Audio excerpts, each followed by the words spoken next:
Hey there, welcome back to True North Reviews. My name is Ryan, and this video and new video series is dedicated to all the lovers of Canadian music out there, one of the main reasons why this channel is in existence and why it is named True North Reviews. The specific goal of this video series will be to introduce some great Canadian content that you might be unfamiliar with, and regardless of whether or not you're from Canada, this episode specifically will be focusing on the great work being done by the Toronto band, The Beaches. Specifically, I'll be reviewing their debut album, Late Show, and this homegrown group here is joining an impressive list of breakout alternative rock acts from Canada over the past 10 years. We've had the likes of Arkells, July Talk, Yukon Blonde, Colorado, Always, Dear Rouge, The Glorious Sons, just to name a bunch. And these artists that I just mentioned, although lesser known internationally compared to the likes of Rush, Arcade Fire, Tragically Hip, 3 Days Grace, the list really goes on, but the ones that I previously mentioned all have great things going for them and a lot of talent to support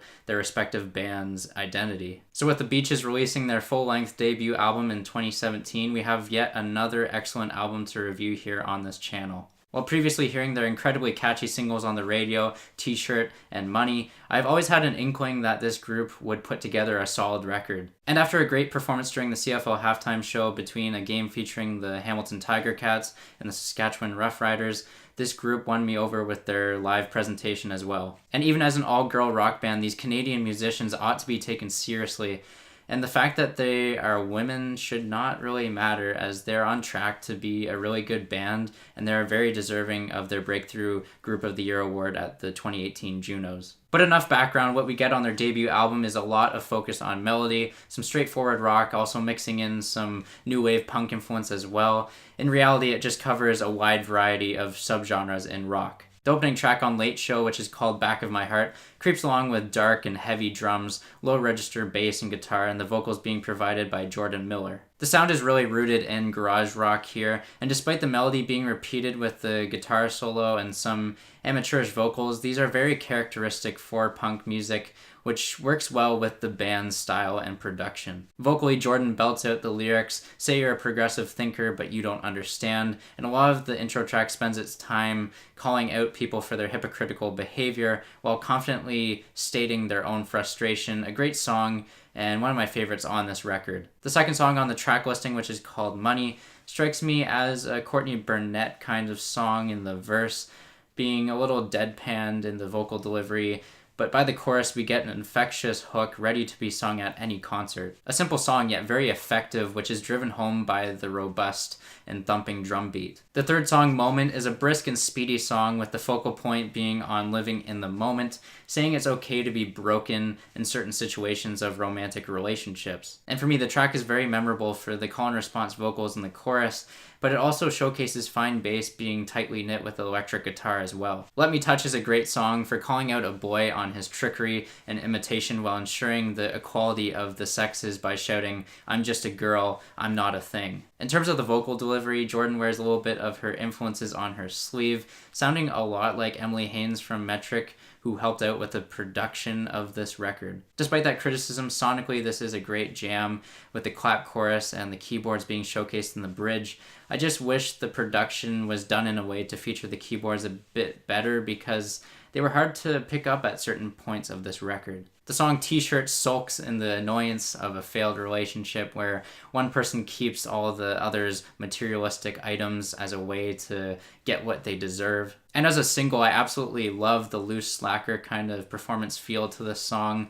It feels super easy to translate to the stage for a live rendition of it, and the vocal phrasing with the irreverence is something that just enhances and deepens the lyrical concept of the song, as Jordan begs that she shouldn't be taken seriously since she just wants to make a fuss. Later on the record, we get an organ popping up on the song Gold, complementing more of a quick and rhythmic delivery in the vocal department. It's a passable track, just fine in the context of the record, but it's not really noteworthy on its own, and it kind of feels like a bit of filler.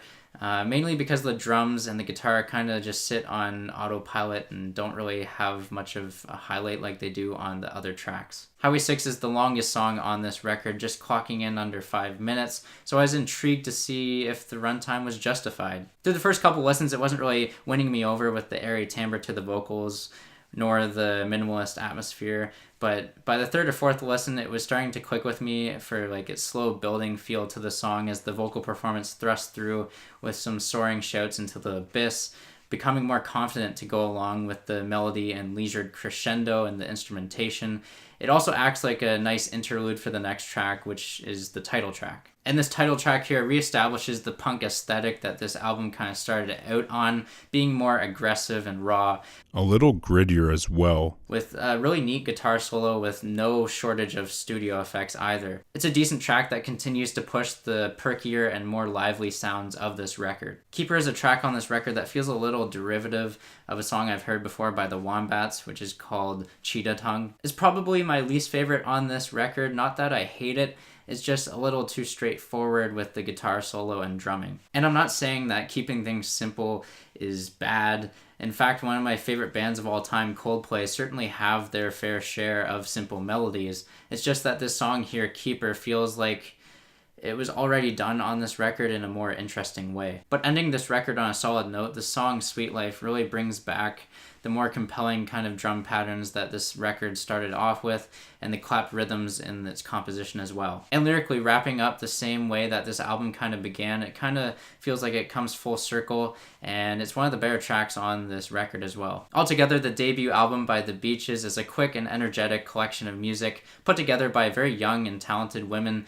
who have a good sense of melody and rhythm to go along with mature songwriting too. Looking to the future, the sky's the limit for this band. I'm really looking forward to them coming into their own while developing their sound and musicianship. But for now, this is a pretty good entry to their discography to kick off their careers. I'm feeling a 7 out of 10. So those are my thoughts on the new Beaches record, Late Show. I want to hear from you now. Agree or disagree, I'm here to engage with you guys. Like, comment, subscribe, and share. My name is Ryan from True North Reviews, and as always, have a rockin' day. Thanks for watching.